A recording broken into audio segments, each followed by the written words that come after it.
وَظَنُّونَ إِذْ ذَهَبَ مُغَاضِبًا فَظَنَّ أَن لَّن نَّقْدِرَ عَلَيْهِ فَنَادَى فِي الظُّلُمَاتِ أَن لَّا إِلَٰهَ إِلَّا أَنتَ سُبْحَانَكَ إِنِّي كُنتُ مِنَ الظَّالِمِينَ।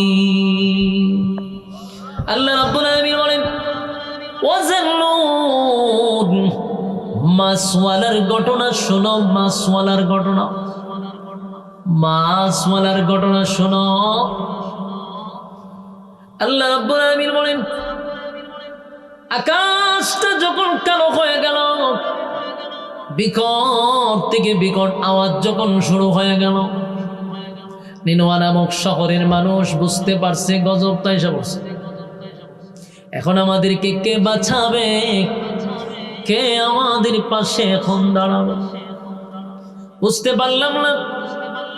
ইউনূস আমাদের শুভাকাঙ্ক্ষী ছিল, আমাদের কল্যাণের জন্য সে কাজ করছে, আমাদেরকে বাঁচানোর জন্য কাজ করছে, তারে গুরুত্ব দিলাম না। 40টা বছর আল্লাহর পয়গম্বরকে আমরা মারধর করলাম, কত লাঞ্ছিত অপমানিত করলাম। আমাদেরকে সতর্কবাণী দিল, সতর্কবাণীটাও পর্যন্ত মানলাম না। এমনকি দিন তারিখ পর্যন্ত জানায়া দিল রে, তারপরও আমরা অ্যালার্ট হইলাম। নিনওয়া নামক শহরের মানুষ এতক্ষণে বুঝতে পারছে গজব আমাদের দ্বার প্রান্তে, আমরা গজব দেখছি রে, গজব আসবে। কান্নার রোল পড়ায়া দিল আর চিৎকার দিয়া বলতে লাগলো মালিক, বুঝতে পারি নাই, আপনার পয়গম্বরকে আমরা চিনতে পারি নাই। এখন যদি ইউনূস থাকতো, ইউনূস যদি থাকতো, আমরা দৌড়াইয়া তার কাছে যাইতাম, তার পায়ে ধরে মাফ চাইতাম, তার হাতে কালেমা পড়ে ঈমান আনতাম। কিন্তু মালিক আপনার পয়গম্বর এরিয়ার ভিতরে নেই। আমরা তারে তন্ন তন্ন করে তালাশ করলাম, কোথাও পাইলাম না গো, আপনার ইউনূস রে পাইলাম না। আল্লাহ এখন এই গজব আমাদের উপরে আসবে। নিনওয়া নামক শহরের মানুষ কান্না শুরু করে দিল, পাগল পাগল হয়ে গেছে, কি করলাম কি করলাম, নিজের মাথায় নিজেই কুড়াল মারলাম। কি ভয়ঙ্কর একটা পরিস্থিতিতে নিনওয়া নামক শহরের মানুষ পাগল হয়ে গেছে। হায় রে, এখন আমাদেরকে কে রক্ষা করে? এই মুসিবতের সময় কে আমাদের পাশে দাঁড়াবে? যত সময় যায় গজব তত কাছে আসা শুরু হয়েছে। বিকট থেকে বিকট শব্দ শুরু হয়ে গেছে রে। একজন দাঁড়ায়া বলে শোনো, ইউনূস তো নাই, ইউনূস রে তালাশ করেও কোনো লাভ নাই। ইউনূস যেই জায়গায় গজব আসবে সেই জায়গায় ইউনূস থাকবে না, এটা নবীদের সিস্টেম। এখন যদি আমরা ইউনূসকে তালাশ করি, ইউনূসের আশায় আমরা বসে থাকি, এর ভিতরে গজব আইসা আমরা শেষ করে দিবে।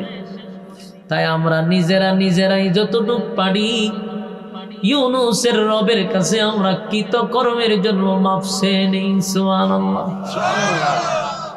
নিনওয়া নামক শহরের মানুষ নিজের ভুল বুঝতে পাইরা নিজেরাই আল্লাহর কুদরতি পায়ে সেজদায় পড়ে গেছে। সেজদায় পড়িয়া এই মানুষগুলি বলতে লাগলো মালিক, অন্যায় করছি, অপরাধ করছি, নিজের মাথায় নিজে কোরাল মারছি গো। আল্লাহ কত অ্যালার্ট আমাদেরকে করছেন, কত সতর্কবাণী দিলেন, এরপরও আমাদের টনক লড়ল না। আল্লাহ আমরা গুনাহ করতে করতে করতে করতে দিলটারে পাথর বানাইছি, আপনার গজব যে আসবে এটারও আমরা তোয়াক্কা করি নাই। মাবুদ, আপনার নবীরা কত বোঝানি আমরারে বুঝাইল। ইউনূস আমাদের দাঁড়ে দাঁড়ে দাঁড়ে দাঁড়ে ঘরে ঘরে বারবার আসছে, আমরা তারে উল্টা মারধর করছি। হায়রে, যেই জাতি তার পয়গম্বরের উপরে হাত তুলে সেই জাতি তো ধ্বংস হবে। কান্নার রোল পালায় বলে, মালিক বুঝতে পারি নাই, অন্যায় করছি, অপরাধ করছি। আজকে আপনার নবী নাই, যদি নবী থাকতো দৌড়াইয়া তার পায়ে পড়ে মাপ চাইতাম, আপনি মালিকের উপরে ঈমান আনতাম। যেহেতু আপনার নবী নাই, তাই আমরা নিজেরা আপনার কালেমা পড়ে ঈমান আনলাম, আপনি এক দ্বিতীয় বিশ্বাস করলাম। আপনার নবী ইউনূসের উপরে কালেমা পড়লাম। আল্লাহ, আমরা ঈমান আনছি আপনি এক দ্বিতীয়, আপনার কোনো শরীক নেই, আপনার কোনো ইলাহ নেই। সবাই কালেমা পড়ে ঈমান আনছে রে। বিগত অন্যায় অপরাধের জন্য মালিকের কাছে এমন ভাবে তওবা করছে, এমন কান্না কাঁদছে, কান্নার রোল ফালায়া দিছে। এমনি আমার আল্লাহ ডাক দিয়া বলে, জিবরাইল রে,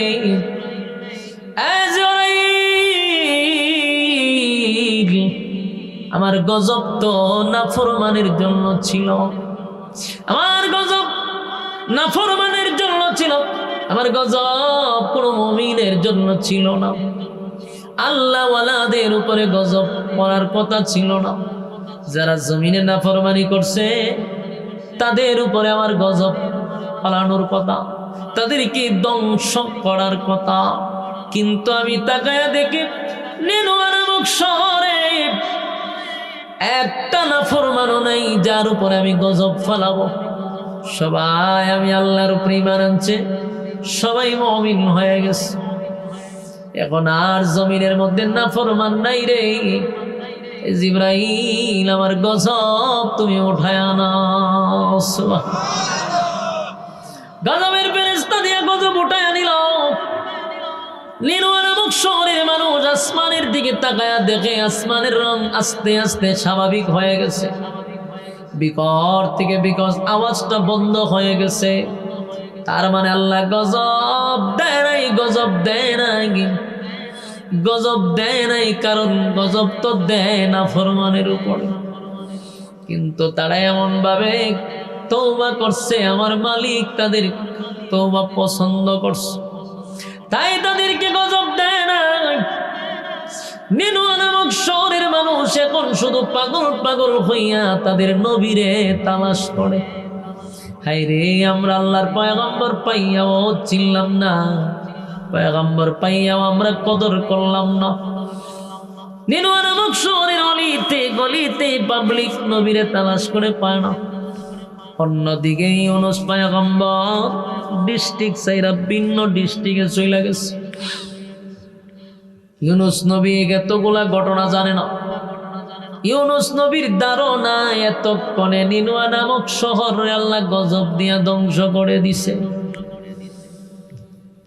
কিছুদিন পরেই ইউনূস নবীর সঙ্গে নিনওয়া নামক শহরের একজনের সাক্ষাৎ হইছে। নিনওয়া নামক শহরের লোকটারে দেখা ইউনূস নবী আড়াল থেকে বলতে লাগলো, আপনি কি নিনওয়া নামক শহরে আপনার বাড়ি? বলে হ্যাঁ। ওই দেশের অবস্থা কি? বলে অবস্থা তো ভালো। বলে এই দেশে না গজব পড়ার কথা? বলে না, গজব গজব তো পড়ে নাই। মানুষ কি সব ঠিক আছে? বলে সব ঠিক আছে, কোনো জামালা টামালা নাই। কে কইছে আপনার? এই লোক ইউনূস নবীর চিনে নাই। হ্যাঁ, সব ঘটনা ইউনূস নবী শোনার পরে কালে মাঝে দেশের মানুষ করছে, এই কথা তো আর ইউনূস নবী জানে। হ্যাঁ, ওই কথা কইছে। এখন দেশ ঠিক আছে, জনগণ ঠিক আছে, ফালতু কথা কয় নাম জায়গা। হ্যাঁ, ইউনূস নবীর চিনে। ইউনূস নবীও পরিচয় দেয় নাই, কারণ ইউনূস নবী ভয় আছে, আমি পলাই আইছি, জানে না তুই দেশের মানুষ তো কালেমা পড়ছে। এবার ইউনূস নবী চিন্তা করল, যেই জাতিরে আমি 40 বছর দাওয়াত দিলাম, কত বছর? 40 বছর আমি দাওয়াত দিলাম, কালেমার দাওয়াত দিতে গিয়ে আমি রক্তাক্ত হইলাম। এতটা রক্তাক্ত আমি ইউনূসরে করছি, মারধর করছে, কালেমা পড়ে নাকি। তাদেরকে আমি গজব আসবে এই কথা বলার পরেও তারা ভয় পায় না। দিন তারিখ আমি তাদেরকে বইলা দিলাম এত তারিখে গজব আসবে, এই কথা বলে আমি চলে আসলাম, কিন্তু গজব তো আইলো না। নিনুয়া নামক শহরের কিছু হইল না। এখন আমি ইউনূস যদি নিনুয়া নামক শহরের ভিতরে ঢুকি, ওই মানুষ আমারে বাইরিয়া মাইরা লাইব। ইউনূস নবীর ধারণা গেলে মাইর লইব আমারে, কারণ হইল আমি তো এর গজব আইব কথা বইলাইছি, আর এটা যে খারাপ আমি গেলে কইব গজব আইলো না কেরে, এই অপরাধে আমার বাইরিয়া মাইরা লাইব। ইউনূস নবী ভয় পাইছে যে সর্বনাশ, যে খারাপের খারাপ। ইউনূস নবী তার জানে না যে এটা ভালোই গেছে। ইউনূস নবী কইছে না, এই শহরে আমি আর যাব না। কথা বুঝতেছে? এই শহরে যাব না, এই শহরে আমি আর যাব না। নিজে নিজে সিদ্ধান্ত নিছে। আল্লাহ বলেন ওয়াজান্নুন إذ ذهب مغاضبا فظن أن لن نقدر عليه। আল্লাহ রাব্বুল আলামিন বলেন মাছওয়ালার ঘটনা শোনো, মাছওয়ালার ঘটনা শোনো। মাছওয়ালার ঘটনা বর্ণনা করতেছি। মাছওয়ালায় নিজের ব্যক্তিগত সিদ্ধান্তে রাগান্বিত হইয়া দেশ ছাইরা বিদেশ যাওয়ার সিদ্ধান্ত নিছে। এই মাছওয়ালার সিদ্ধান্ত হলো, যেই দেশে নবীরে তারা নির্যাতন করে, এই দেশে আমি আর যাব না, আমি দেশ ছাইরা বিদেশ চলে যাব। এখন কি সিদ্ধান্ত নিছে? আপনার কি মনোযোগ আছে? মনোযোগ না থাকলে আলোচনা বুঝবেন না। আপনারা মনে করেন না যে গিচ্ছা শুরু করছি, আপনারা কি মনে হয় এটা গিচ্ছা? এটা গিচ্ছা মনে হলে আপনার ইমান চলে যাবে, কারণ এটা ডাইরেক্টলি আয়াত থেকে সরাসরি ইউনূস নবীর ঘটনা। এটা কোনো বাপের গিচ্ছাও না, দাদার গিচ্ছাও না, ফিরেরও না, ল্যাংটারও না, জড়ারও না, ডাইরেক্ট কোরআনের ইউনূস নবীর ঘটনা বলতেছি। গিচ্ছা মনে হলে ইমান যাবে আপনার। এই জন্য মনোযোগ দিয়ে শোনেন। এটা ফরমালিন মুক্ত ঘটনা, যেটা আপনি নিঃসন্দেহে শুনতে পারেন যে এটার মধ্যে কোনো ভেজাল নাই। বাবার গিচ্ছা, দাদার গিচ্ছার কত শুনতে, কাল্পনিক গল্প জড়া ল্যাংটার গিচ্ছার কত শুনতে, এগুলা শুনে ইমানও ধ্বংস, আর ছায়ের বোঝার কোনো ফায়দা নেই। গিচ্ছা কোরআনে বহু আছে, হাজার হাজার গিচ্ছা কোরআন আছে। কোরআন থেকে গিচ্ছা বলেন তাহলে অথেন্টিক মানুষ যেগুলা জানা দরকার। ফরমালিন কেন শুনবে? আপনারা কি বিরক্ত হইতে যায়? বিরক্ত হইলে আমার একটু জানায়েন, আমারও সুবিধা হইব আস্তে আস্তে। ইউনূস আলাইহিস সালাতু ওয়াস সালাম সিদ্ধান্ত নিছে নিজে নিজে। এই জায়গাটা মনোযোগ দিয়ে শুনুন। নিজে নিজে সিদ্ধান্ত নিছে আমি দেশ ছেড়ে বিদেশ যাবো না। এই সিদ্ধান্ত কিন্তু আসমান থেকে আসে নাই। ওয়াজান্নুন, মাছওয়ালার ঘটনা তোমরা শোনো। মাছওয়ালা নিজে নিজে সিদ্ধান্ত নিছে গো, আমি আল্লাহর পক্ষ থেকে কোনো মেসেজ তার কাছে আসে নাই। নিজে নিজে সিদ্ধান্ত নিছে আমি দেশ ছাইরা বিদেশ যাব, দেশ ছাইরা আমি বিদেশ চলে যাব। আল্লাহর পক্ষ থেকে এখন পর্যন্ত কি আসে নাই? কোনো বার্তা আসে নাই। আর নবী রাসূলগণের নিয়ম হইল আল্লাহর পক্ষ থেকে তাদের কাছে বার্তা আসবে। এজন্য আল্লাহ বলেন ওয়াজান্নুন, তোমরা মাছওয়ালার ঘটনা মনোযোগ দিয়ে শোনো, স্মরণ করো। সে যখন রাগান্বিত হয় এবং রাগান্বিত হইয়া সে যখন চলে যেতে চায়, আল্লাহ এই কথাগুলি ডাইরেক্ট বলছে ওয়াজান্নুন, মাছওয়ালার ঘটনা শোনো। ইদ যাহাবা মুগাদিবান ফাযান্না আল্লান নাকদির আলাইহি, এই মাছওয়ালায় রাগান্বিত হইয়া এ চলে যাওয়ার সিদ্ধান্ত নিছে দেশ ছাইরা বিদেশ। আর এই সিদ্ধান্তটা একক ব্যক্তিগত ইউনূস নবীর সিদ্ধান্ত, আমি আল্লাহর না। ইউনূস নবী করছে কি, ওনারে দুই ছেলে আর ওনার বিবি, দুই তিনজনের লইয়া উনি দেশ ছাইরা বিদেশ যাওয়ার জন্য পুরা প্ল্যান করছে। তো বিদেশ যাওয়ার জন্য রাস্তা দিয়ে রওনা দিছে, কিন্তু উনি যে আল্লাহর সিদ্ধান্তের অপেক্ষা করল না, আল্লাহ কি উনারও ছেড়ে দিব? নবীদের কোনো গুনাহ নাই, তারা কি নিষ্পাপ। কোনো নবীদেরকে দিয়ে আল্লাহ গুনাহ করান নেই। উনি যে সিদ্ধান্ত নিছে এটা গুনাহ না, এটা আল্লাহর কাছে পছন্দনীয় না। পছন্দ একটা, গুনার একটা, কথা বুঝতে চায়? এখন মনে করেন একটা বিষয়, যেমন আপনারা পোস্টার করছেন, একটা এক্সাম্পল, পোস্টার করছেন, কিন্তু আমি যদি ওই পোস্টারটা আমার পছন্দ হয় নাই, এটা আমার গুণ হয়েছে? এটা পছন্দ হয় না এক জিনিস, আর গুণা আরেক জিনিস। ইউনুস নবীর সিদ্ধান্তটা আল্লাহর কাছে পছন্দ হয়েছে, কিন্তু ইউনুস নবী কোনো গুনাহ করে না, কারণ এরা যে জাতি, আর ইউনুস নবী তো জানে না যে তারা কালেমা পড়ছে। ইউনুস নবী জানতো সব আল্লাহ লয়ে গেছে, তো ইউনুস নবী যাইতো, কারণ ইউনুস নবী 40 বছর টানা মার খাইছে। আর এটা গজবও ভয় পায় না, গজব রে আরো কোন সময় আসবে। ইউনুস নবী চিন্তা করছে এদেরকে যে আমি এতগুলা জিনিস বললাম, এমনি দাওয়াত দিলে গেলে মারতো, আর আমি যখন গজব আসবে বলছি, গজব আসছে না, এখন তো আমার মিথ্যাবাদী বলে মারবো, আর জাগাতি মেরে নিব আমারে। এই কারণে উনি সিদ্ধান্ত নিতে যে 40 বছরে যেহেতু কালেমা পড়ছে না, এই জাতির দাওয়াত দেওয়ার দরকার নেই, অন্য জায়গাকে দাওয়াত দিব, এই জায়গার মানুষদের দাওয়াত দেওয়ার দরকার নেই, আমি দেশ ছেড়ে বিদেশ চলে যাব। স্ত্রী 2 ছেলেরে লইয়া রওনা দিছে, সাগরের পাড়ে গেছে, যেখানে ট্রলার আসে, ট্রলার বড় জাহাজ দিয়া নদী সাগর ফাইরিয়ে আরেক দেশে গিয়ে ঢুকে। তো রাস্তা দিয়ে যখন রওনা দিছে, রাস্তার মধ্যে কিছু গুন্ডা বাহিনী আয়া রয়েছে, ঘেরাও করছে। এদের মধ্যে কয়েকজন বলতেছে যে আপনার সন্তান আর আপনি চলে যান, কিন্তু মহিলাটার আমরা হাতে দিয়া দেন। দেন তো এখানে নাউজুবিল্লাহ আসেনি, আছে থাকলে কইবেন, আপনার এলাকা যদি না থাকে হইতে কইবেন। আর আপনারা কোন সময় কন কেউ মারা গেলে নাউজুবিল্লাহ কি কেউ মারা গেলে কন? আমি তো জানি না, কারণ টাঙ্গাইলের মানুষ কোন সময় নাউজুবিল্লাহ করে তো আমার জানা দরকার। চিন্তা করেন, ওই লোকগুলা এসে বলে এই মহিলাটার দিয়া দেন, বাকি আপনি চলে যান। চিন্তা করেন, আল্লাহর পয়গম্বরের বউ, সাধারণ কথা, নবীর বউ, নবীর বিবির আটকায় দিছে। যে আটকাইছে হইল ওই এলাকার সবচেয়ে বড় লুচ্চা কোম্পানির সদস্য। এই যে রাস্তা দিয়া কোনো মহিলা গেলে, মাইয়াবান গেলে আটকায় দেয়, এটা তার স্বভাব। ইফটিজিং করে, আটকায়া দেয়, এই মহিলাদেরকে নিয়ে এরাইকা দেয়। এরকম তার ব্যাপারে কথা বলার সাহস কারো নাই। সে এলাকার সবচেয়ে বড় ভয়ঙ্কর এক নেতা, তার গুন্ডা পান্ডারা আইসা ইউনুস নবীরে ঘেরাও করছে। এখন এদের সাথে ইউনুস নবী কোনোভাবেই পেরে ওঠা সম্ভব না। এর মধ্যে ইউনুস নবীর বিবি বলতেছে যে স্বামী, আপনি 2 সন্তান নিয়ে চলে যান, আমারে আল্লাহর জিম্মায় আপনি রেখে যান। সুবহানাল্লাহ, আমার আল্লাহর জিম্মায় আপনি রেখে চলে যান। ইউনুস নবী চিন্তা করলো, আমি এখানে থাকলে সময় নষ্ট হবে, আর নিনুয়া নামক শহরের মানুষ যদি খবর পায়, তা আমার আর আমার বউ আমার সন্তান এমনি মেরে নেবে। সুতরাং বউ যেহেতু ওই যে আল্লাহর জিম্মায় রেখে দিতাম, আল্লাহর জিম্মায় রেখা 2 সন্তান নিয়ে ইউনুস নবী চলে গেছে। আর এই গুন্ডা ভান্ডারা নবীর বিবিরে নিয়ে চলে গেছে।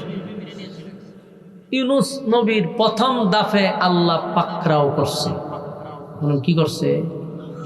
পাকড়াও করছে নি, কথা দিবেন না, পাকড়াও করছে। আল্লাহ ধরে লাইছে।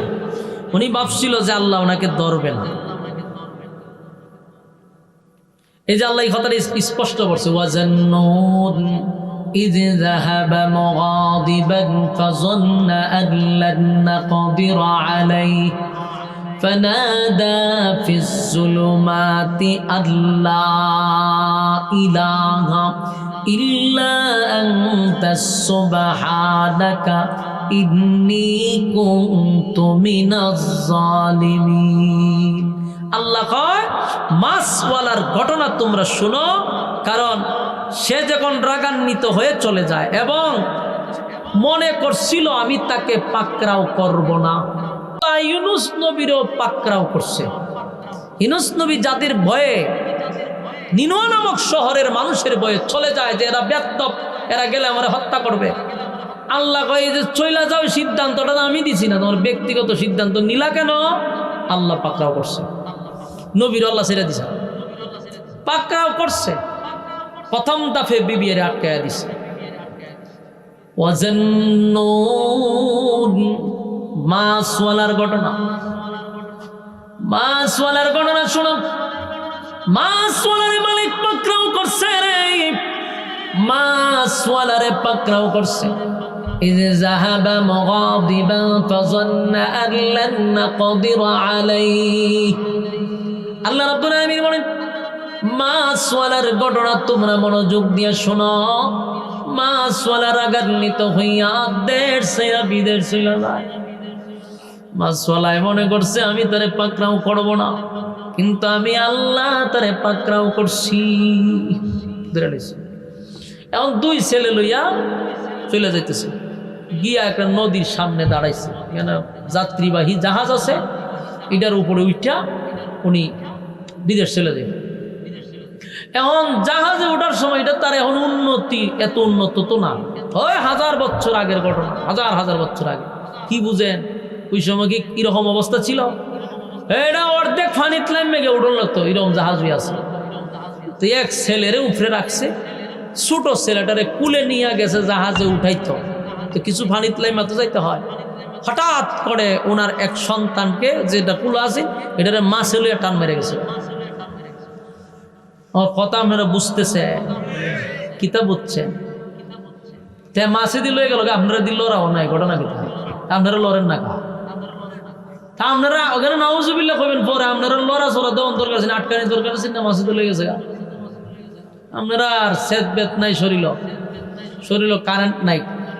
আপনারা সামনে ওয়াজ করেন আর গুরুস্থানের সামনে পয়সা জিয়ারত করেন, এক কথা, কোনো অসুবিধা নেই।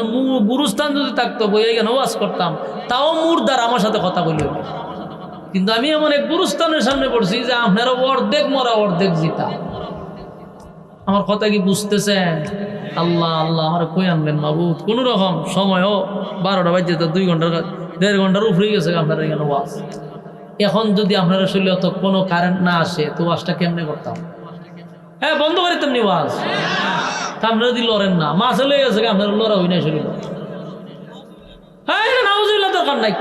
আপনি জানেননি কেটা নিছে, এটা পরে এনে উঠবেন ওয়াজের পরে। নাউজুবিল্লাহ কইেন, আপনারা একটু লড়া ছাড়া দিয়েন। মাছে নিছে, আপনারা একটা লড়াও দিলেন না যে আমরা আটকাই। আল্লাহ রাব্বুল আলামিন বলেন, আমি ইউনূসরে পাকড়াও করছি, কারণ আমার অনুমতি ছাড়া, ইশারা ছাড়া ইউনূস দৌড় মারছে। আমি আল্লাহ তাআলা পাকড়াও করছি। ওয়াজান্নুন, মাছওয়ালার ঘটনা শোনো। ইউনূস আলাইহিস সালাতু ওয়াস সালাম ছেলেটারে লইছে, ছোট ছেলেটারে কুলো লইয়া গেছে, এটার মাছে লইয়া গেছে টান মাইরা। তার রইছে কয় যাও, ওই ছেলেটারে তো এই জুফরে, আর এটার লইয়া নিচে নামছিল, এটার লইয়া গেছে টান মেরে। হঠাৎ করে কিসে টান মেরে লইয়া গেছে। এখন তো চিন্তা করেছে ঘটনা কি। ইউনূস নবী বুঝতেছে একের উপর এক আমার উপরে পাকড়াও শুরু হয়েছে, উনি নিজে বুঝতে পারছে। এখন মন খারাপ করে গেছে, বড়টারে গিয়ে কুলো করে আনবো, ছায়া দিয়ে বড়টার লইয়া বাঘে দৌড় মারছে। শেষ নি দম দল্ল বিবিরে নিয়ে আসতে পারে নাই। ছোট ছেলেটারও নিয়ে গেছে, বড় ছেলেটারও নিয়ে গেছে, পাকড়াও করছি। হ্যাঁ, কথা হয় না। আমার যুবক বায়না, নবীদেরকে আমার মালিক পাকড়াও করছে, নবীদেরকেও পাকড়াও করছে। মালিক বলেন, মাছওয়ালা মনে করছে আমি তারে ছেড়ে দিব, কিন্তু আমি মাছওয়ালারে পাকড়াও করছি। আল্লাহ বলেন, ওয়াজান্নুন, মাছওয়ালার ঘটনা শোনো। মাছওয়ালায় মনে করছে আমি তারে ছেড়ে দিব, কিন্তু আল্লাহ পাকড়াও করছে। 2 ছেলেরে নিয়ে গেছে, বিবিরেও নিয়ে গেছে, উনি এখন একা। ইউনূস আলাইহিস সালাতু ওয়াস সালাম বুঝতে পারছে মালিক আমারে ছেড়ে দিবে না, মালিক আমারে ছেড়ে দিবে না। মালিক আমারে পাকড়াও করছে, মালিক আমারে পাকড়াও করছে। বারাক্রান্ত লইয়া ইউনূস আলাইহিস সালাতু ওয়াস সালাম জাহাজের ভিতরে গিয়ে উঠছে, একা। ওই অন্ত স্বপ্ন শেষ, একা গিয়ে উঠছে জাহাজের ভিতরে। যাত্রীবাহী জাহাজ, গন্তব্য হলো ভিন্ন দেশে। ইউনূস নবী একটা জায়গায় মন খারাপ করে বসা আছে। জাহাজ যখন সাগরের উপর দিয়া চলতে লাগলো, মাঝ সাগরে যাওয়ার পরে এখন জাহাজ গাড়িটা মাঝখানে খালি ঘুরায়, এক জায়গা তুই ঘুরে আবার পাকড়াও শুরু হয়েছিল। কথা না, শান্তি নাই, শান্তি নেই।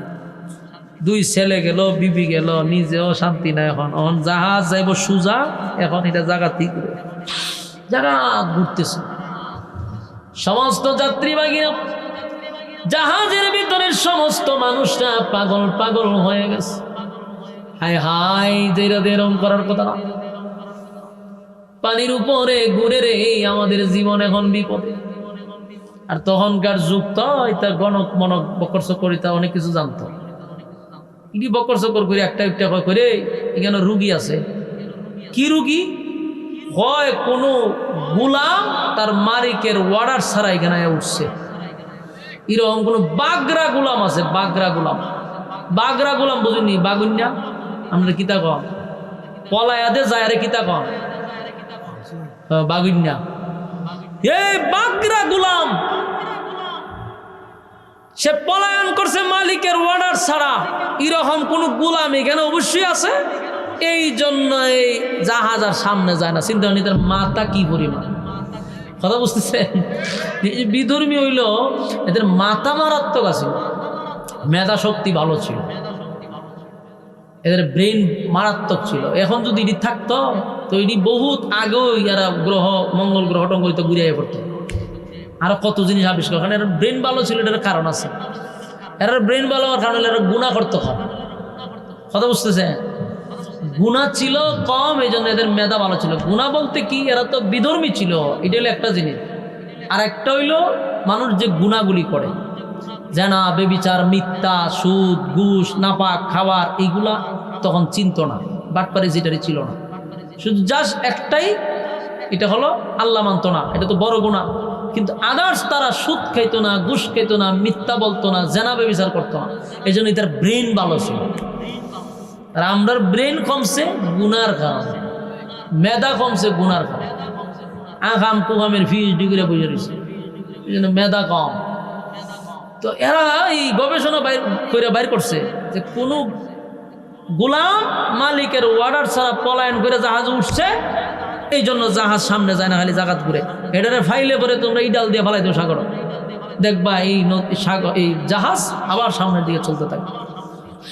এরা যদি ঘোষণা দিছে ইউনুস নবী, হে হে বালা কাম হয়েছে, বাগরা গোলাম তো আমি তো আমার মালিকের অর্ডার ছাড়া আমি আসছি, তাহলে আমার জন্য কেন জাহাজের মানুষ বিপদে থাকবে?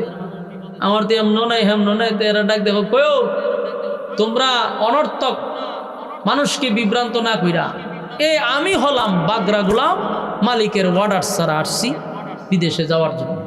আমার দইরা আপনারা সাগরে ফালাই দেন, আপনারা এই জাহাজ সুজা গন্তব্যে চলে যাবে। এরা ইউনুস নবীর চেহারা দেখিয়া সর্বনাশ, এত সুন্দর চেহারা, এত সুন্দর চেহারা, সুঠাম দেহ, আপনি তো গোলাম হইতে পারেন না। এরা তো আর এই গোলাম জানে না উনি কোন গোলামের কথা কইছে। এরা মনে করছে যে কোনো বাড়িতে কাজ করতো, এরকম একটা গোলাম ভাগ্যায় বসে।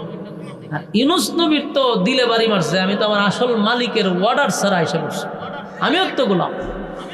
হেরার বক্তব্য বলে যে না, গোলামের চেহারা এমন না, আপনি তো বাদশার চেহারা লয়ে আসছেন, গোলামের চেহারা এমন না।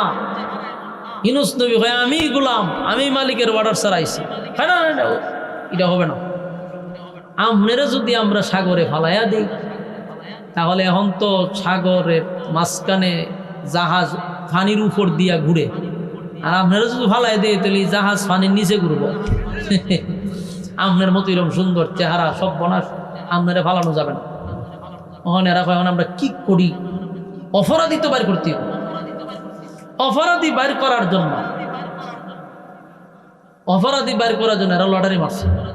ওই লটারিটা যখন দিব, যার নাম উঠবে তারে উড়ায় ফেলাবে।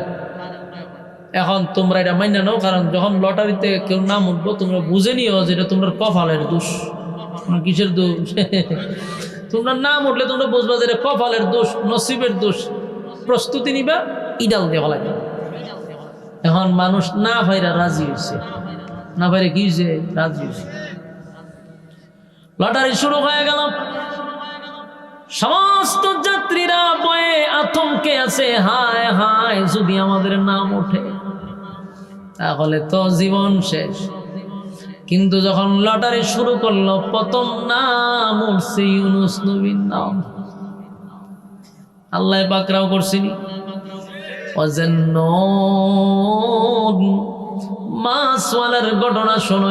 যাহাবা মুগাদিবান ফাযান্না আন লান নাকদির আলাইহি।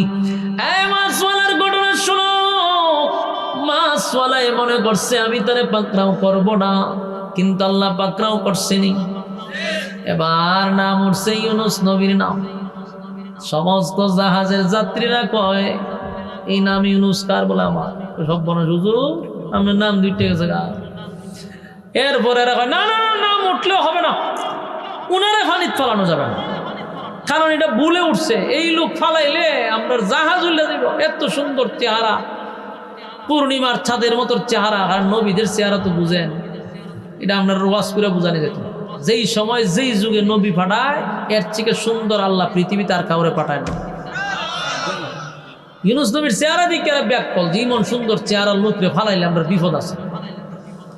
নাম উঠছে একবার ইউনুস নবীর নাম। এরা কয়টা ভুলে উঠছে আরেকবার লটারি টান, আরেকবার লটারি টান দিয়া দেখেই কেন ইউনুসের নাম। কয়টাও ভুলে উঠছে, আবার টান দাও, আবার টান দিয়া দেয় ইউনুস নবীর নাম। এইভাবে ইউনুস নবীরে বাঁচানোর জন্য 10 বার নবীর নাম ওঠার পরে জাহাজের সব মানুষ একজনের দিকে আরেকজন তাকায়, ঘটনা কি তা? এই লোকরে তো গোলাম মনে হয় না রে, কিন্তু বারবার তার নাম উপরে ওঠে। হুজুর আপনি ঘটনা কুল্লা কম। ইউনুস নবী বলে আমি আমার মালিকের একজন পাঠানো পয়গম্বর। আল্লাহ আমারে পছন্দ করে দুনিয়ায় পয়গম্বর হিসেবে পাঠাইছে। আমার মালিক হলেন যিনি আপনি আমাকে সবাইকে সৃষ্টি করছেন, এই স্রষ্টা হল আমাদের মালিক। আমি ওই মালিকের ওয়ার্ডার ছাড়া দেড় সাইরা বিদের যাওয়ার সিদ্ধান্ত নিছি, তাই আমার মালিক আমারে পাকড়াও করছে। এখন জাহাজের সবাই কয় কি করো হুজুর, আমরা মাফ করে দিয়েন, কারণ আপনার নাম যে বারবার উঠে, আমরা চেষ্টা করছি বহুত আপনার বাঁচাবের লেগে, আর কাম হয়েছে না। দর হুজুরে তো তাড়াতাড়ি হয়ে গেলে হাত পাও দইরা কাউজুর মাফ করে দিয়েন, কই ইডাল ফালাইছে। ইউনুস নবীরে যখন সাগরে ফালাই দিছে, ইউনুস নবী ফানিতে পড়ার আগে এক মাছ ইউনুস নবীরে খাই দিছে। মাছ আইসা ইউনুস নবীরে খাইয়া ফেলাইছে। এখানে আরো কয়েকটা রেওয়ায়াত আছে। আরেকটা রেওয়ায়াত আসছে যে মাছটা ইউনুস নবী রেখাইছে, এই মাছ সহ আরেক মাছ এই মাছটা রেখাই দিচ্ছে। তাহলে ইউনুস নবী কয় মাছের পেটে? 2 মাছের পেটের ভিতরে চলে গেছে। সুবহানাল্লাহ, সুবহানাল্লাহ। এতক্ষণে মাছওয়ালা কেন বলা হয়েছে দেখছেন?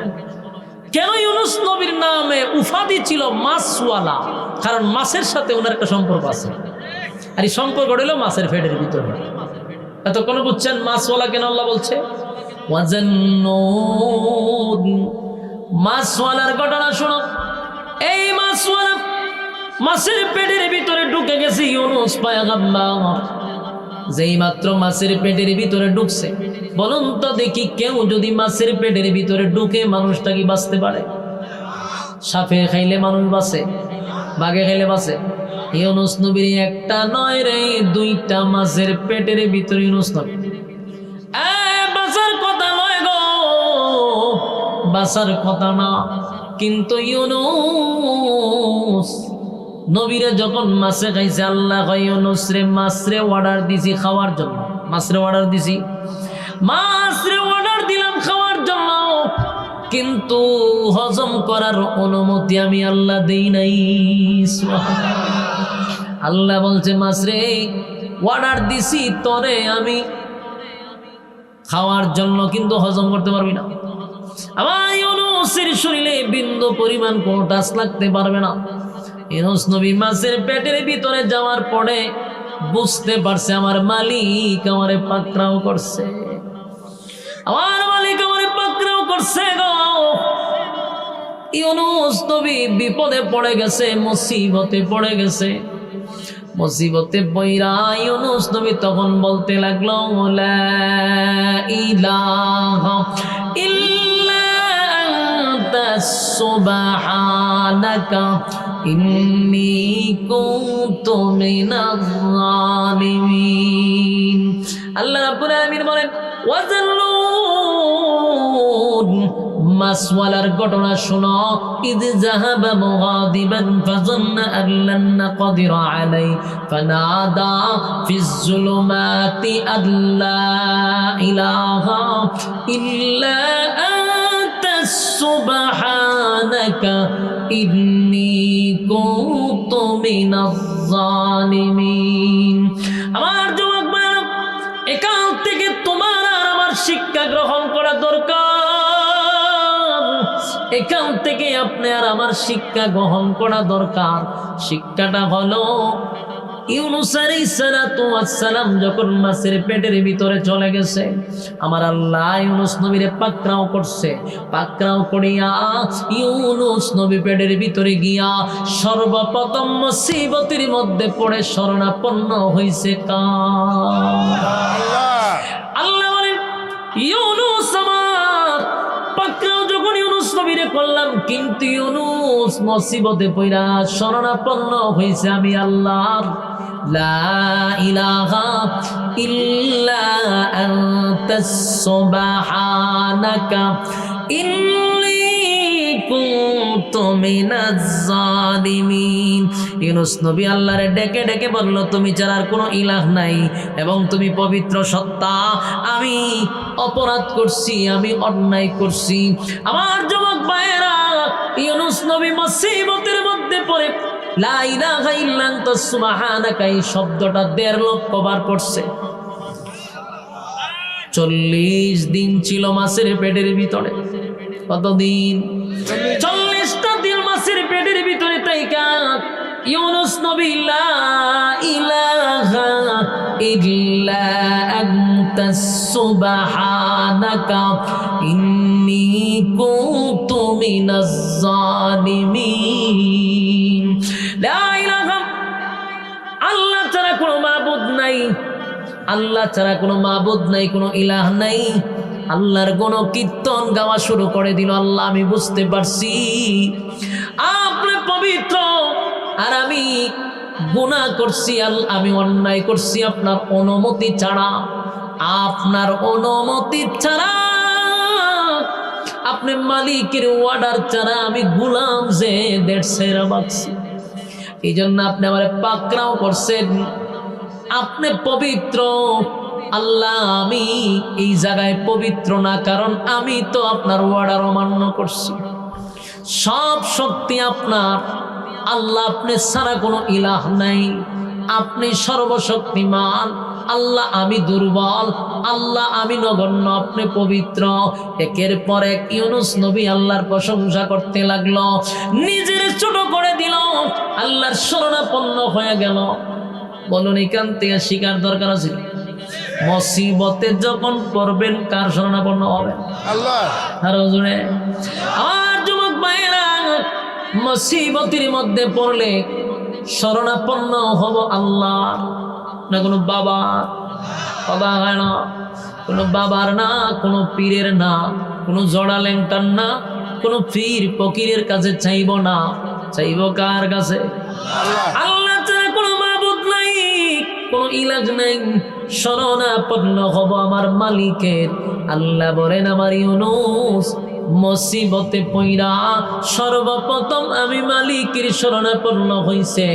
একাধারা ৪০ দিন লা ইলাহা ইল্লা আনতা সুবহানাকা ইন্নী কুনতু মিনাজ জালিমিন।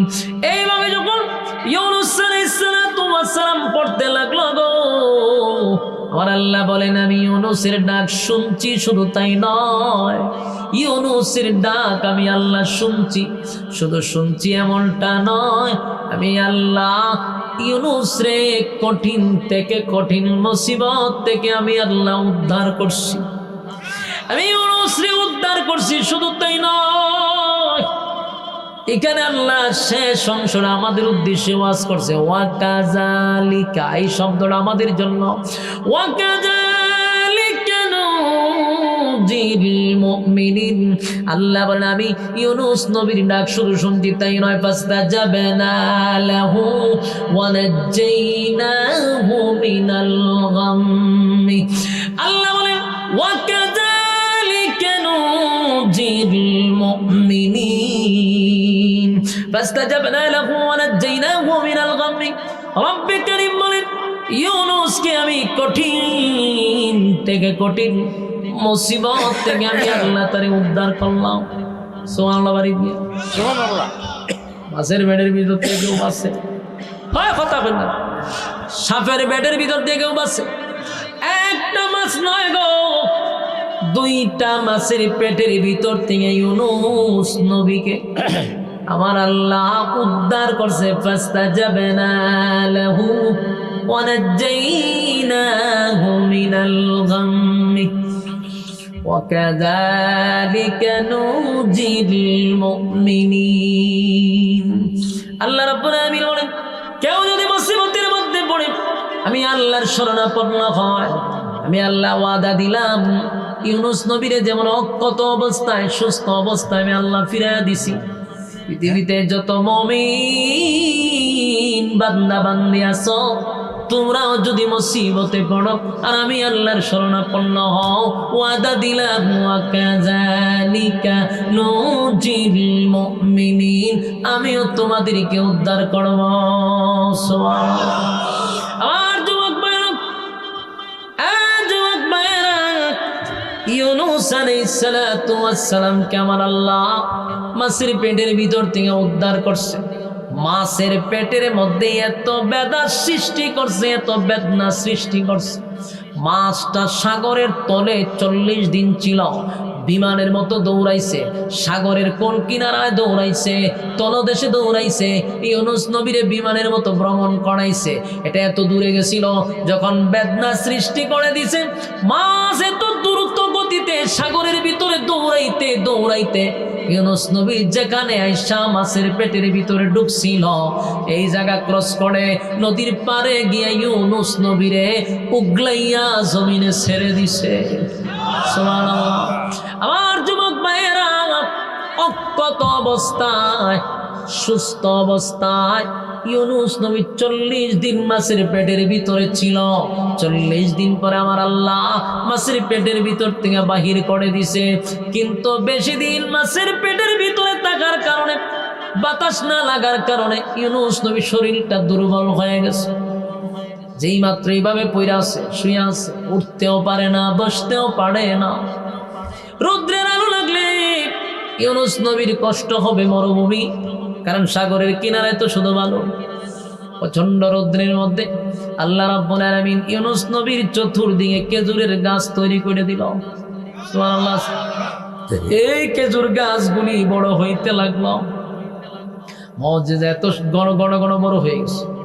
আশেপাশে আল্লাহ ডালিমের গাছ লাগাই দিছে। খেজুর পাইকা পাইকা ইউনূস নবীর সামনে পড়ে, এখান থেকে কুড়ায়া খায়। ডালিম ওনার হাতের পাশেই ডালিম বাইরা খায়। মিষ্টি পানির ব্যবস্থা করে দিছে, সব খায়া ইউনূস নবীর শরীরে শক্তি আসছে। ইউনূস আলাইহিস সালাতু ওয়াস সালাম ওইটা দাঁড়াইয়া এখন সিদ্ধান্ত নিছে, আমার ভুল ছিল রে, আমার অপরাধ ছিল। আমার মালিকের অর্ডার ছাড়া কেন গো আমি কেন দেশ ছেড়ে বিদেশ গেলাম? এটা আমার কমতি ছিল। আমি আমার মালিকের অর্ডার পালন করি নাই, আমার মালিকের অর্ডার আমি অমান্য করছি। তাই ইউনূস নবী সিদ্ধান্ত নিছে, আমি আবার নিনুয়া নামক শহরে যাব, আবার আমি গিয়া কালেমার দাওয়াত দিব। সুবহানাল্লাহ। এতে যদি আমারে তারা শহীদ করে দেয়, আমার মালিকের জন্য আমি শহীদ হয়ে যাব। এরা যদি আমারে হত্যা করে শহীদ করে দেয়, দিনের দাওয়াত দিতে গিয়া আমি পয়গম্বর শহীদ হয়ে যাব। তারপর আমার মালিকের অর্ডার ছাড়া আমি সামনে একটা কদম বাড়াবো না। এই মর্মে ইউনূস নবী রওনা দিছে নিনুয়া নামক শহরে। ইয়ারা যিনি कोई ওয়াজ করতা है। আচ্ছা যাক, অনেকক্ষণ সময় আপনারা ওয়াজ শুনছেন, আপনারারও বিরক্ত লাগছে, আর আমার যে ভালো লাগতেছে বিষয়টা এরকম না। আপনারা যেইভাবে নীরবতায় বসে রয়েছেন এইভাবে একটা ওয়াজ বক্তায় করতে পারে না। কারণ আমার আপনারা একটা কাজ শুরু বলে মিললে গুরুস্থানে বসাইতেন দেবেন, মুর্দা তুলালাম ওঠেন না, কিন্তু আপনারা তোলা সম্ভব না। আল্লাহ যেইভাবে আপনারা মুখ কান বন্ধ করছে, এতে বোঝা যায় এটা আর খুলতো না বাড়িতে না যাওয়া পর্যন্ত। বাড়িতে গেলেও খুলালেই পাল্লায় তো শুনতা শুনতে আপনারা হা হু করেন না। কিলা খান আমি বুঝতাম যে আপনারা আমার ওয়াজ শুন রায়, কিলা খান বুঝতাম শুনছায়, লক্ষণ খুব খারাপ আপনারা। মনোযোগ আছে আপনারা? ইউনূস আলাইহিস সালাম কোন শহর থেকে আসছিল? নিনওয়া নামক শহর থেকে। উনি নিজেই বলতেছে আমার অপরাধ হয়ে গেছে, মালিকের অর্ডার ছাড়া আসা। তাই ইউনূস নবী আবার সিদ্ধান্ত নিছে আমি নিনওয়া নামক শহরে গিয়ে কালেমার দাওয়াত দিব। যদিও তারা আমারে হত্যা করে, আমি আল্লাহর রাস্তায় শহীদ হব, কিন্তু আমি আর মালিকের অর্ডার ছাড়া সামনে আগাবো না। আল্লাহ ওনার এত বড় পরীক্ষা নিছে, এত বড় পরীক্ষা। ইউনূস নবী পরীক্ষায় ফেল করে না, ইউনূস নবী পরীক্ষায় পাস করছে। ফার্স্ট পেরালিস, ফার্স্ট ডিভিশনে পাস। ইউনূস নবী পরীক্ষাতে দিছে, পরীক্ষায় পাস করছে। এবার সিদ্ধান্ত নিল নিনওয়া নামক শহরে যাবে। সুস্থ হয়ে গেছে। নিনওয়া নামক শহরের দিকে যখন রওনা দিছে, রাস্তা দিয়ে যাওয়ার পথে হঠাৎ করে একজন মাছওয়ালা, একজন মাছ চাষ করে এমন ব্যক্তি ডাক দিয়া কয়, গো আল্লাহর পয়গম্বর একটু দাঁড়ান। সুবহানাল্লাহ। এটা আশ্চর্যের বিষয়। 40 বছর কালেমার দাওয়াত দিল, জীবনে কোনোদিন ইউনূস নবীরে কেউ নবী হয়ে ডাক দিছে না। 40টা বছর কালেমার দাওয়াত দিল, কেউ কোনোদিন ওনারে নবী বইলা ডাক দেয় নাই। ইউনূস নবী আশ্চর্য হয়ে গেল, ঘটনা কে রে আমারে নবী বইলা ডাক দেয়, কে আমারে আল্লাহর পয়গম্বর বইলা ডাক। ইউনূস নবী আশ্চর্য হয়ে পিছনে তাকায়া দেখে একটা সাধারণ মানুষ বলে, হুজুর আপনি আল্লাহর পয়গম্বর। সুবহানাল্লাহ। আরে মাছওয়ালা কেমনে বুঝলি আমি আল্লাহর পয়গম্বর? বলে একটু দাঁড়ান, আপনি একটু দাঁড়ান, আমি আসতেছি। এই মাছওয়ালায় গিয়া ইউনূস নবীর ছোট ছেলেটারে ইউনূস নবীর সামনে দাঁড় করাইছে। দাঁড় করাই, এটা কি আপনার ছেলে? বলে হ্যাঁ, এটা আমার ছেলে। ইউনূস নবী হারানো সন্তান ফিরে পাইছে। হারানো সন্তান যদি কেউ ফিরে পায় কেমন আনন্দ, এটাকে আমি ওয়াজ করে বোঝাইতে পারো। ইউনূস নবী বাচ্চাটারে জড়ায়া দইরা চুমাইতেছে আর কাঁদতেছে, আমার কলিজার টুকরাকে আমি ফিরে পাইছি। কেমনে রে আমার সন্তানটারে কোথায় পাইলি, কেমনে পাইলি? বলে আমি তো এই সন্তান পাইয়াই বুঝতে পারছি আপনি আল্লাহর পয়গম্বর। আমি তো জীবনে কোনোদিন আপনাকে চিনার কথা না।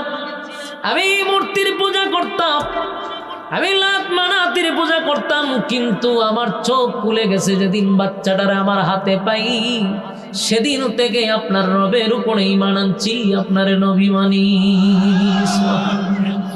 বললো একটা মাছ আমার সামনে কথা বলতেছে, আর বললো এটা আল্লাহর পয়গম্বরের আমানত, তোমার কাছে রাখো, আমানতটা আমার ফিরাইয়া দিবা। এটা মাছ ছিল না, একজন ফেরেশতা ছিল। আল্লাহ পরীক্ষা নিয়েছিল ইউনূস নবী। মাছ ছিল না, ফেরেশতা। ইউনূস নবীর কাছ থেকে মাছ জিবরাইল মাছের সুরত ধরে ঠাইনা লইয়াছে বাচ্চা নিয়া, বলতেছে এটা ইউনূস নবীর পয়গম্বরের ছেলে, এটা তোমার কাছে আমানত রাখো। সেদিন থেকে আমি বুঝতে পারছি আপনার আল্লাহর পয়গম্বর, আমি আপনার আল্লাহর উপরে ঈমান আনছি। আমি বুঝিনি ইউনূস নবী কত খুশি হয়েছে, নিজের বাচ্চা ফিরে পেয়েছে। বাচ্চাটারে জড়াইয়া দিরা কুলে দিরা সুমাইতে এরপরে বাচ্চাটারে লইয়া নিনওয়া নামক শহরে রওনা দিছে। রাস্তা দিয়ে যাওয়ার পথে হঠাৎ করে আরেকটা কাটুরিয়া লোক ইউনূস নবীরে ডাক দিয়া, হোক আল্লাহর পয়গম্বর একটু দাঁড়ান। আজকে নিনওয়া নামক শহর থেকে বহু দূরে এই জায়গার মানুষ আমারে পয়গম্বর বইলা ডাক দেয়। সুবহানাল্লাহ। কাটুরিয়া বলে, এই যে ছেলেটা আপনার কুলিটাকে আপনার সন্তান? বলে হ্যাঁ। বলে তাইলে আপনি দাঁড়ান। কাটুরিয়া উনার বড় ছেলেটারে লইয়া ইউনুস নবীর সামনে দাঁড়াইছে। ওইটা যদি আপনার ছেলে হয়, এটা আপনার ছেলে। ইউনুস নবী বড় ছেলেটারে দৌড়াইয়া দৌড়া কান্না শুরু করছে, আমার কলিজার টুকরা হারানোর সন্তান আমি ফিরে পাইছি। কেমনে রে, কোথায় পাইলি, কেমনে পাইলি? হুজুর, এই সন্তান পাওয়ার পরে আপনার রবের উপরে আমি ঈমান আনছি। বাঘ আমার সঙ্গে কথা বলছে, যেটা আল্লাহর পয়গম্বরের আমানত, এই আমানত তুমি ফিরাইয়া দিবা। বাঘ বাঘ ছিল না, এটা ফেরেশতা ছিল। ইউনুস নবীর পরীক্ষা আল্লাহ নেওয়া শুরু করছিল। ইউনুস নবী পরীক্ষায় পাস করছে, সন্তানও আল্লাহ ফিরাইয়া দিছে। দুই ছেলে লইয়া খুশি নি? কথা হয় না? আপনার ছেলে দুইজন যদি চলে যায় অথবা জানেন মারা গেছে, এরপরে যদি ফিরা পান, সুবহানাল্লাহ, কি খুশি। ইউনুস পয়গম্বর দুইটা সন্তানকে কোলে লইয়া খুশিতে আনন্দে দুজনে নিয়ে রওনা দিছে। রাস্তার মধ্যে কিছু লোক বলে, আল্লাহর পয়গম্বর একটু দাঁড়ান। সুবহানাল্লাহ। কতগুলা বকাটের ছেলে পয়গম্বর আটকে বলে, হুজুর আপনার বিবিরে আপনার সঙ্গে করে নিয়ে যান। সুবহানাল্লাহ। আমার বিবি কোথায়? বলে ওই ঘরের ভিতর। ঘরের ভিতরে গিয়া দে বিবি সুস্থ, কোনো ধরনের সমস্যা নেই। বিবি বলে, প্রাণের স্বামী, হে, বিন্দু পরিমাণ আমার ইজ্জতের কোনো সমস্যা হয় নাই। আমি আগের মতো যেমন রেখে গেছিলেন এমনই আছি। কেমন এটা সম্ভব? বলে যে এই লোকটা আমারে ধরে আনছে, লুচ্চা জিনে লোক বালানা, খুব খারাপ, এর চোখ বালানা, আমার আইনটা ঘরের ভিতরে ঢুকাইছে। ঢুকাইয়া এই লুচ্চা যিনি ধরায় আনছে, লিডার, এ গিয়া পয়গম্বরের বিবির কাছে গেছে ধরত। যে হাত বাড়াইছে আল্লাহর পয়গম্বরের বিবি না, হাত বাড়াইতে এর হাত ফেরালাইছে। সুবহানাল্লাহ। এজন গেছে ধরত, এর হাত গেছে ফেরালাইছে। এখন তো শিক্ষা শুরু করছে, সব বোনা আমার হাত দিয়ে ফেরালাইছে। এখন এর শিক্ষা শুরু করছে। কার জীবনে এটা করতাম না, তওবা করছি, জুতা দিয়া গবালো মারি, তাও আমি আর তোমার শরীরে ধরতাম না। বোন মাপ সাহেব, আমার হাতটা যেন ভালো হয়ে যায়। শিক্ষা শুরু করছে, ব্যথা, কান্না, রুল ভালাই গেছে। বিবির বউ তো আচ্ছা ঠিক আছে, মাফ করে দিলাম। মাফ করতে আবার হেরাত ভালো গেছে। তো ভালো হয়েছে, দুই একদিন গেছে, কিন্তু ওই যে উত্তারলে সোজা হয় না। চরিত্র যার খারাপ, এটি মারাত্মক। এ যদি ভালোই গেছে, এতে বিশ্বাস করা যেত। এ বালাটা লইছে, কিছুদিন পরে আবার গেছে পয়গম্বরের বিবিরে, আবার চাইছে ধরত, যে আমার হাত বাড়াইতো, যে আবার ফেরালাইছে। এইভাবে হে এমন মারাত্মক, তিনবার সুস্থ হয়েছে, তিনবার হাত বাড়াইছে। এই করতে করতে একটা পর্যায়ে ভয়ে এই এলাকা ছেড়ে দিছে। সর্বনাশ, এই মহিলা সাধারণ মহিলা না, আল্লাহ বিবিরে হেফাজতে রাখছে। কারণ বিবি বলছিল আমার আল্লাহর জিম্মায় ছেড়ে দেন, আল্লাহ জিম্মায় রাখছে। লম্বা ঘটনা।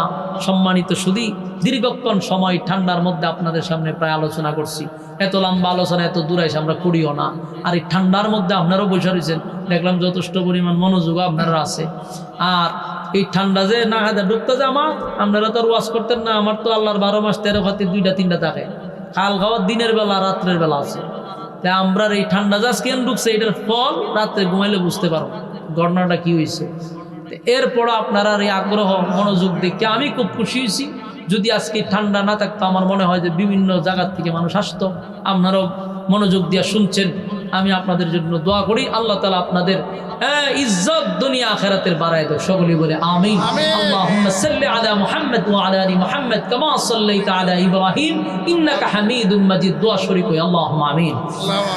রব্বানা যালামনা আনফুসানা ওয়া ইন লাম তাগফির লানা ওয়া তারহামনা লানাকুনান্না মিনাল খাসিরিন। রব্বুল আলামিন, আল্লাহ গভীর রাত হয়ে গেছে, নুজুলে রহমতের সময়। আপনার কুদরতি একটু নজর দিয়া তাকান। আপনার মহব্বতের বান্দারা আরামের ঘুমটা হারাম করে নরমাল বিছানাতে ঘন্টার পর ঘন্টা বসে আছে। মাবুদ, দুনিয়ার কোনো লোভ লালসা এখানে বসে নাই, আপনারে পাওয়ার জন্য বসছে। দুনিয়ার সব ছোট বড় গুনার উপরে লজ্জিত হইয়া বসছে। আল্লাহ, ঠান্ডার মধ্যে যারা বসে রয়েছে, মাবুদ আপনি তো দিলের খবর জানেন। রব্বুল আলামিন, আল্লাহ প্রচন্ড টাল্লার মধ্যে সাদা সাদা দাড়িওয়ালা মুরব্বীরা হাত বাড়াইছে, হাজি সাহেবরা হাত বাড়াইছে, ছোট ছোট মাসুম বাচ্চারা হাত বাড়াইছে, যুবক ভাইয়েরা হাত বাড়াইছে, পর্দার আড়ালে মা বোনেরা হাত বাড়াইছে, আল্লাহ আলেম ওলামারা হাত বাড়াইছে। আমি নাগান্দা না ফরমান নালায়েক অযোগ্য মুসাফির হালতে হাত বাড়াইছে।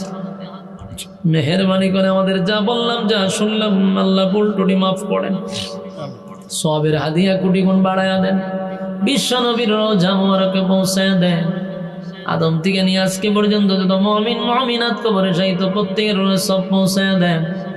আল্লাহ আমরা যারা হাত বাড়াইছি আমাদের মধ্যে অনেকের মা নাই, বাবা নাই, দাদা নাই, দাদি নাই, নানা নাই, নানি নাই, শ্বশুর নাই, শাশুড়ি নাই, আত্মীয় স্বজন যারা কবরে গেছে তাদের কবরে সব পৌঁছায় দেন। যারা জিন্দা আছে আল্লাহ হায়াতে আমলে বরকত দান করেন। বিশেষ করে এই জান্নাতুল মাওয়া জামের মসজিদের উন্নয়ন, আল্লাহ যতগুলা জরুরত আছে মসজিদের, আল্লাহ আপনার গায়বী খাজানার থেকে পুরা করে দেন। আল্লাহ এই মসজিদটাকে এলাকাবাসীর জন্য নাজাতের উসিলা করে দেন। আল্লাহ নামাজি বানায় দেন, মানুষের দিল আল্লাহমুখী করে দেন, আপনার মহাব্বত ভিতরে তৈরি করে দেন। গভীর রাত পর্যন্ত যারা বসে আছে কেউ রে খালি হাতে ফিরায় দিয়েন না। আল্লাহ আজকে আমার সঙ্গে যারা এই মুহূর্তে গভীর রাত হাত বাড়াইছে কেউ রে খালি হাতে ফিরায় দিয়েন না। জীবনের সগীরা কবিরা গুনাহগুলি মাফ করে দেন। বাকি জিন্দেগি আল্লাহ আপনার মহাব্বতের বান্দা হিসাবে কবুল করেন। আল্লাহ শয়তানের ওয়াসওয়াসা থেকে হেফাজত করেন। ইহদিনাস সিরাতাল মুস্তাকিম, সঠিক রাস্তার উপরে চলার তৌফিক দেন। আল্লাহ যারা এই মাহফিলটা করলো, টাকা দিয়া, পয়সা দিয়া, বুদ্ধি দিয়া, শ্রম দিয়া, রান্না বান্না কইরা খাওয়াইছে, যে যেমনে পারছে মাহফিলটার জন্য রাত দিন অক্লান্ত পরিশ্রম, প্রত্যেকের ব্যবসা বাণিজ্য খামাই রোজগারে বরকত দেন। আল্লাহ বাচ্চা কাচ্চা দিনদার বানায়া দেন। এলাকাবাসীকে এই মাহফিল রুসিলা নাজাতের ফয়সালা করে দেন। কিয়ামত পর্যন্ত মাহফিলটাকে কবুল করেন। আমরা যারা হাত বাড়াইছি আল্লাহ আমাদের পক্ষ থেকে শেষ একটা দরখাস্ত, বিশ্বের মুসলমানদেরকে আল্লাহ আপনি হেফাজত করেন। আমিন। আল্লাহ বিশ্বের মুসলমানদেরকে হেফাজত করেন, বিশেষ করে আল্লাহ ফিলিস্তিনের মা বোনদেরকে হেফাজত করেন। আল্লাহ বিশ্বের সব মুসলমানদেরকে ঐক্য হওয়ার তৌফিক দেন। বাংলাদেশকে ষড়যন্ত্র হাত থেকে হেফাজত করেন। আমিন। আল্লাহ আমরা যারা হাত বাড়াইছি আমাদের জিন্দা মুর্দা মাফ করেন। ডাইনে বামে যত গুরুস্থান আছে প্রত্যেকটা মুর্দা গানে কবরে সব পৌঁছায়া দেন। আল্লাহ এই মুহূর্তে আমাদের জীবনের সব গুনাহ মাফ করে নিষ্পাপ বানায়া বাড়ির দিকে পৌঁছায়া দিয়েন। আমিন। সুবহান রাব্বিকা রাব্বিল ইজ্জাতি আম্মা ইয়াসিফুন ওয়া সালামুন আলাল মুরসালিন আলহামদুলিল্লাহি রাব্বিল আলামিন। আমিন বিরহমাতিকা ইয়া আরহামার রাহিমিন। আসসালামু আলাইকুম। তাবারক আছে না? তাবারক।